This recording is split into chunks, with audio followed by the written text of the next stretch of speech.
بسم اللہ الرحمن الرحیم۔ اللہ تبارک و تعالیٰ کے عظیم نام سے آغاز کرتے ہیں جو بہت مہربان نہایت رحم والا ہے۔ درس بخاری کا سلسلہ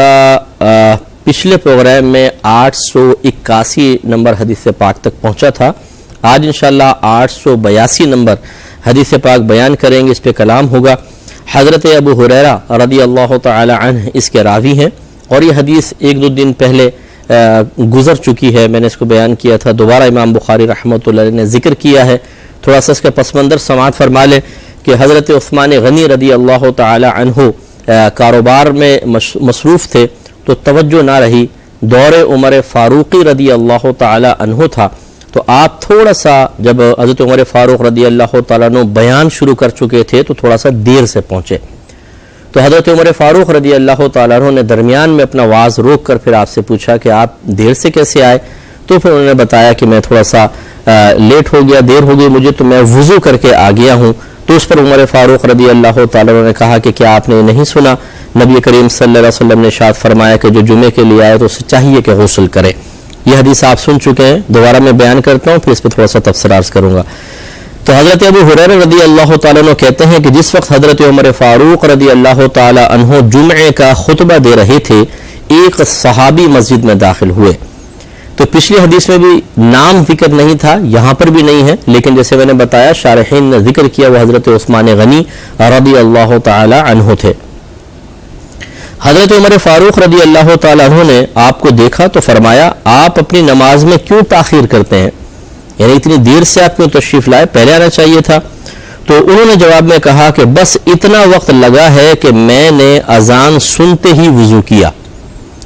یعنی میں چونکہ مشغول تھا، مصروف تھا، توجہ نہ رہی، تو بس جیسی مجھے اذان کی آواز آئی ہے تو میں فوراً میں نے وضو کیا ہے اور میں یہاں پر پہنچ گیا ہوں واعظ سننے کے لیے۔ حضرت عمر فاروق رضی اللہ تعالیٰ عنہ نے فرمایا کہ کیا آپ لوگوں نے نبی کریم صلی اللہ علیہ وسلم سے یہ نہیں سنا کہ جب تم میں سے کوئی شخص جمعے کے لیے جائے تو غسل کرے؟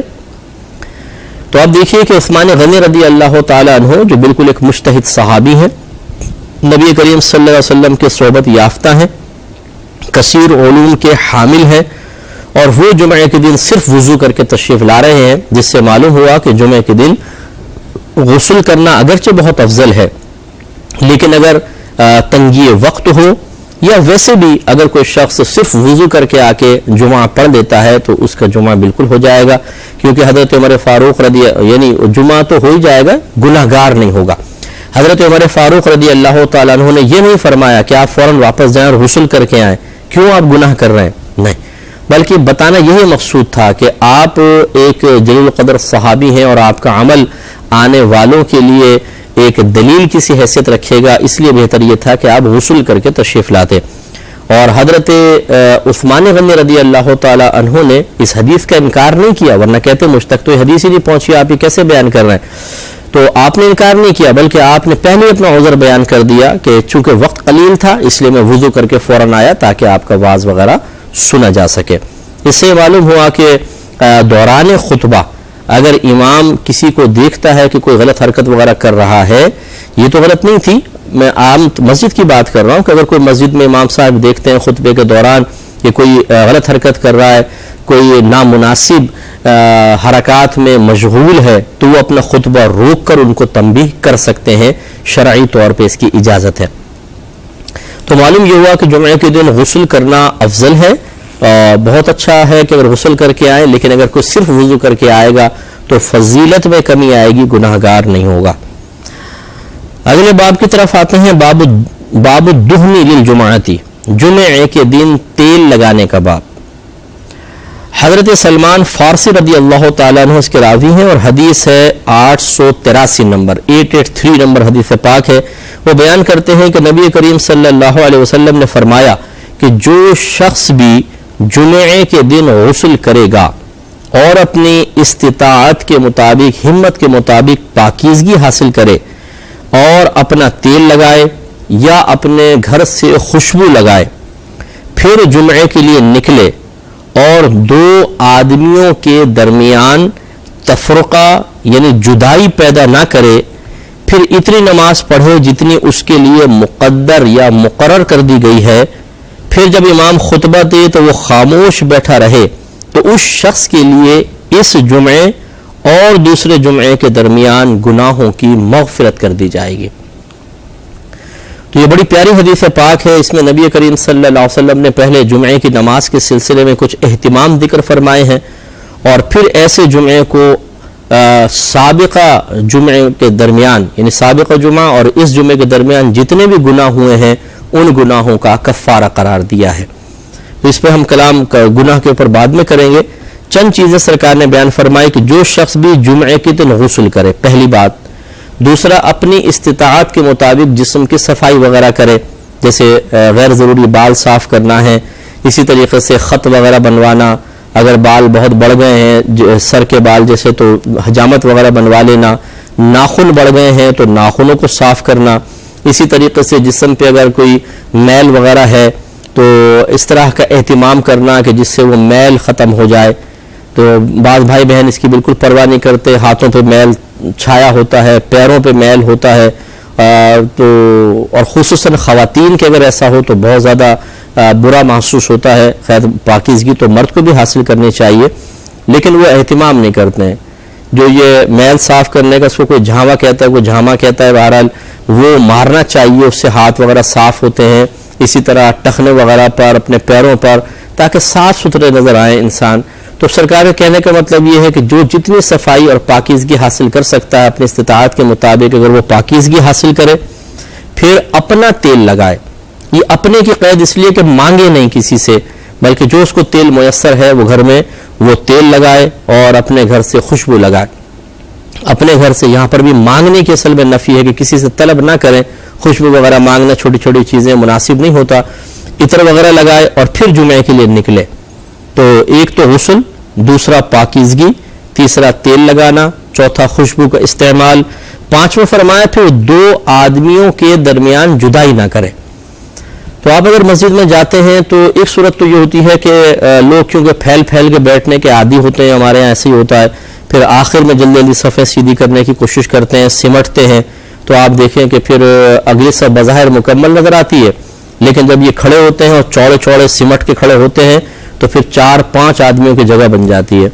پھر وہ پچھلے صف والوں کو بلاتے ہیں، وہ آگے جا رہے ہیں، پھر اس سے پچھلے والا آگے، اتنے بھی امام صاحب اللہ اکبر تکبیر لگا دیتے ہیں، پیچھے آگے آنے کا سلسلہ شروع ہوتا ہے اور بعض اوقات پھر وہ موقوف ہو جاتا ہے، اگلی صفوں میں جگہ باقی ہوتی ہے اور نماز قائم ہو جاتی ہے۔ یہ غلط طریقہ کار ہے، امام صاحب کو بھی انتظار کرنا چاہیے، صفوف پہلے سیدھی کریں پھر تکبیر لگنی چاہیے، پہلی بات تو یہ۔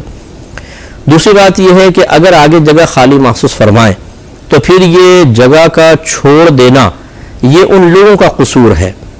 اب وہ اپنا احترام خود کھو بیٹھے ہیں، لہٰذا پیچھے والا اگر پھلانگتا ہوا آگے آ کر اس جگہ میں بیٹھتا ہے تو اس میں کوئی حرج نہیں ہے، کیونکہ نبی کریم صلی اللہ علیہ وسلم نے صف کی کشادگی کو ختم کرنے کا حکم دیا ہے۔ اگرچہ کندھے پھلانگنا بھی منع ہے، لیکن وہ اسی صورت میں منع ہے جب آگے جگہ نہ ہو اور آپ کندھے پھلانگتے ہوئے آگے آ کر اور زبردستی بیچ میں گھسیں، یہ منع کیا گیا ہے۔ لیکن اگر آگے جگہ باقی ہے تو ان لوگوں نے خود کیوں جگہ چھوڑی؟ تو پھر اگر کوئی شخص پیچھے سے آگے آتا ہے تو وہ بالکل قصوروار نہیں ہے۔ تو کہنے کا سرکار کا مطلب یہ ہے کہ جگہ نہیں ہے اور پھر آ کے بیچ میں گھسنا، جیسے بعض لوگ ایسا کرتے ہیں، بالکل جگہ نہیں ہے، آ جائیں گے بھائی تھوڑا دیر ہونا تھوڑا دیر ہونا، اور پھر سمٹا کے وہ گھس جاتے ہیں، اور بعض اوقات تو خود اتنے لمبے چوڑے ہوتے ہیں، خود اندر گھستے ہیں تو پیچھے دو سائیڈ والے بیچارے پیچھے ہو جاتے ہیں۔ اور تو بھائی پہلے آ کر آپ بیٹھیں، یا تو یوں کریں اور یا پھر آپ خود پیچھے بیٹھ جائیں، لیکن یہ بھی غلط طریقہ کار ہے۔ تو بہرحال سرکار نے فرمایا کہ دو بیٹھے ہوئوں کے درمیان جدائی نہ کرے، یعنی اگر جگہ نہیں ہے تو ان کے درمیان گھسنے کی کوشش نہ کرے۔ پھر جتنی اللہ نے اس کے لیے نماز مقرر فرمائی وہ نماز پڑھے، جیسے سنن وغیرہ پڑھ لی اس نے، اس کے بعد پھر وہ غور سے خطبہ دے، خاموش بیٹھا رہے، تو اللہ تعالیٰ اس کو یہ فضیلت عطا فرمائے گا اس تمام اہتمام کی برکت سے، اس تمام تکلفات کی برکت سے، کہ اس کا جو پچھلا جمعہ تھا اور اس جمعے تک جتنے بھی گناہ ہوئے ہیں اللہ تعالیٰ معاف فرمائے گا۔ لیکن یہاں گناہ سے مراد گناہ صغیرہ ہے، کبیرہ نہیں ہے، کیونکہ گناہ کبیرہ یا تو کوئی اسلام لاتا ہے تب معاف ہوتے ہیں، کافر جیسے مسلمان اسلام لاتا ہے تو اس کا اسلام پچھلے تمام گناہوں کو منہدم کر دیتا ہے، بالکل پاک و صاف ہو جاتا ہے۔ اور دوسرا یہ کہ توبہ سے گناہ معاف ہوتے ہیں۔ تیسرا اگر ایک انسان حج کر لیتا ہے تو میدان عرفات میں پہنچتا ہے تو جتنا اللہ تعالیٰ کے حقوق میں کوتاہی وہ سب معاف، اور جب وہ میدان مزدلفہ میں پہنچتا ہے تو حقوق العباد کے سلسلے میں جتنی کوتاہیاں کی گئی ہوتی ہیں وہ گناہ معاف ہو جاتے ہیں۔ باقی چوتھی صورت اللہ کی مشیت ہے، وہ کسی چیز کا پابند نہیں ہے، وہ چاہے تو بندے کی ایک سبحان اللہ کے جواب میں تمام کبیرہ گناہوں کو معاف کر دے، اس سے کوئی روکنے والا نہیں ہے۔ لیکن اکثر جو ضابطہ قاعدہ وہ یہی ہے، جسے کہا جاتا ہے کہ جی وضو کریں گے گناہ جھڑ جائیں گے، نماز پڑھیں گے گناہ جھڑیں گے، اگر آپ مسجد کے لیے جا رہے ہیں تو ہر قدم پہ گناہ معاف ہوگا، آپ درود شریف پڑھتے ہیں تو آپ کے 10 گناہ معاف ہوتے ہیں، 10 نیکیاں ملتی ہیں۔ اسی طریقے سے یہ فضیلت کہ ایک جمعے سے دوسرے جمعے تک گناہ معاف، تو ان میں اکثر صغیرہ گناہوں کا تذکرہ ہوتا ہے، چھوٹے گناہوں کا۔ لیکن چھوٹے گناہ بھی کوئی معمولی چیز نہیں ہوتے، بہت اہم ہیں، کیونکہ اگر ایک صغیرہ گناہ کو آپ بار بار کر رہے ہیں تو وہ کبیرہ بن جاتا ہے۔ یہ معروف مقولہ ہے کہ صغیرہ گناہوں پر اصرار، یعنی ان کو بار بار کرنا، انہیں کبیرہ بنا دیتا ہے۔ اس لیے جب یہ صغیرہ معاف ہوں گے تو کم از کم یہ صغیرہ کبیرہ نہیں بن سکتے ہیں، اور نام اعمال کافی صاف ہوگا۔ اگر انسان ہر جمعہ اہتمام کر کے، اب یہ نہیں ہے کہ ہمیں ایک سرٹیفکیٹ دے دیا گیا کہ ہم کہیں گے چلو جی ایک جمعے سے دوسرے جمعے خوب گناہ کرو، پھر اگلا جمعہ نماز پڑھ لیں گے سارے معاف ہو جائیں گے۔ اس طرح کے اگر شرارتی ذہن ہوا تو اللہ تعالیٰ پھر ہو سکتا ہے کہ اس سے اس مغفرت کو روک دے۔ تو یہ نہیں کرنا چاہیے، مراد یہی ہے کہ انسان حتی الامکان گناہوں سے بچے۔ لیکن پھر بھی اگر بتقاضائے بشریت، جیسے ہم باہر جاتے ہیں تو نگاہ اڑ جاتی ہے کسی کے اوپر، دوستوں کے درمیان بیٹھے ہوتے ہیں، نہ چاہتے ہوئے بھی غیبتیں کان میں پڑ جاتی ہیں، کوئی اور نامناسب آوازیں، کبھی غلطی سے زبان لغزش کھا جاتی ہے، غیبت ہو جاتی ہے، چغلی ہو جاتی ہے، اس طرح کے جو گناہ ہم سے ہو جاتے ہیں وہ سب کے سب معاف ہو جائیں گے۔ تو کبھی بھی کسی بھی فضیلت کو بنیاد بنا کر اپنے لیے گناہوں پر دلیری کو جائز نہیں قرار دینا چاہیے۔ یہ شیطان کا کام ہوتا ہے، انسان کا نہیں ہے، مومن کا کام نہیں ہے۔ ہمیں اللہ سے ہمیشہ خوف زدہ رہنا چاہیے۔ تو خلاصہ کلام یہ ہے کہ اگر کوئی شخص یہ اہتمام کرتا ہے تو اس کو فضیلت ملے گی۔ اب یہ وقت محاسبہ ہوتا ہے کہ آپ اور میں غور و تفکر کریں کہ کیا ہم ایسا کرتے ہیں کہ جمعے کے دن خوب اچھی طرح نہا دھو کر، جسم کی صفائی کر کے، پھر تیل، پھر خوشبو، پھر مسجد میں پہنچ کر مناسب جگہ بیٹھتے ہیں، دو لوگوں کے درمیان تفریق نہیں کرتے، سنت وغیرہ پڑھتے ہیں، خاموشی سے وعظ سنتے ہیں۔ کیا ہم یہ کر رہے ہیں کہ نہیں کر رہے ہیں؟ تو بہت سے تو ایسے ہوں گے جو جمعہ پڑھتے ہی نہیں ہیں، معاذ اللہ ثم معاذ اللہ، ایسے بہت سارے مسلمان ہیں۔ اور خاص طور پہ ہماری ینگسٹر جو ہیں اسکولز میں پڑھ رہے ہیں، کالجز میں، اور بدتمیز قسم کے لوگ ہیں کہ بالکل تمیز نہیں ہوتی۔ برا نہیں مانیے کہ بھائی کوئی سن رہا ہو کہ چھوٹی چھوٹی باتوں پہ خود تو ناراض ہو جائیں گے، لیکن اللہ تعالیٰ کی ناراضگی کی کوئی پرواہ نہیں ہوگی، نہ جمعہ پڑھنا ہے نہ نماز پڑھنی ہے۔ ان کا کہنا نہ مانو، ذرا ماں باپ کہنا نہ مانے تو موڈ آف ہو جاتا ہے، 2 منٹ میں ماں باپ سے بدتمیزیوں پہ اتر آتے ہیں، اور خود رب کی نعمتیں کھا کر اس کا کہنا نہ مانے تو کوئی قصور نہیں ہے، کوئی گرفت نہیں ہے۔ شرم آنی چاہیے ہمیں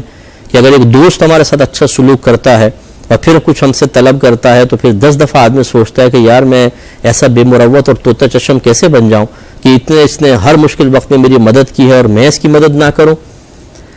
اور پھر اگر نہ کریں تو واقعی لوگ کہیں گے بہت بڑا طوطا چشم آدمی ہے، دیکھو تمہارے دوست نے کیا کچھ نہیں کیا تمہارے ساتھ اور تم وقت پہ ساتھ نہیں دے رہے ہو۔ تو اللہ تبارک و تعالیٰ خیر ہماری عبادت کا محتاج نہیں، لیکن اس بات پہ تھوڑا سا غور و تفکر کریں کہ جتنا دوست ہم پہ احسان کرتا ہے، ماں باپ کرتے ہیں، عام دنیا دار کرتے ہیں، کیا اللہ تبارک و تعالیٰ کے ایک احسان کی بھی برابر ہو سکتا ہے؟ یقینی سی بات ہے کہ نہیں۔ تو اس رب کی ہزارہ نعمتیں ہم استعمال کریں اور پھر جمعہ نہ پڑھیں، کتنے افسوس کی بات ہے۔ دوسری بات یہ ہے کہ پھر بہت سے ایسے ہوتے ہیں جو جمعہ پڑھتے ہیں وہ سستی کرتے ہیں، کون غسل کرے، ٹھنڈ لگ رہی ہے، ٹھنڈا پانی ہے، ابھی ٹھنڈک، جیسے اب سردیاں آ رہی ہیں آہستہ آہستہ، ہمارے کراچی میں تو آ گئی ہیں تھوڑی بار، اور پاکستان میں اور علاقوں میں اور زیادہ ہیں، تو یار کون نہائے؟ اچھا گرم پانی ہو تب بھی سستی کرتے ہیں کہ نہیں یار جسم پانی نہیں مانگ رہا میرا۔ اچھا بعض سے چلو ٹھیک ہے نہا لیے، تو جسم کی صفائی کون کرے؟ ہمارے ہاں جسم کی صفائی ہر ہفتے کرنے کا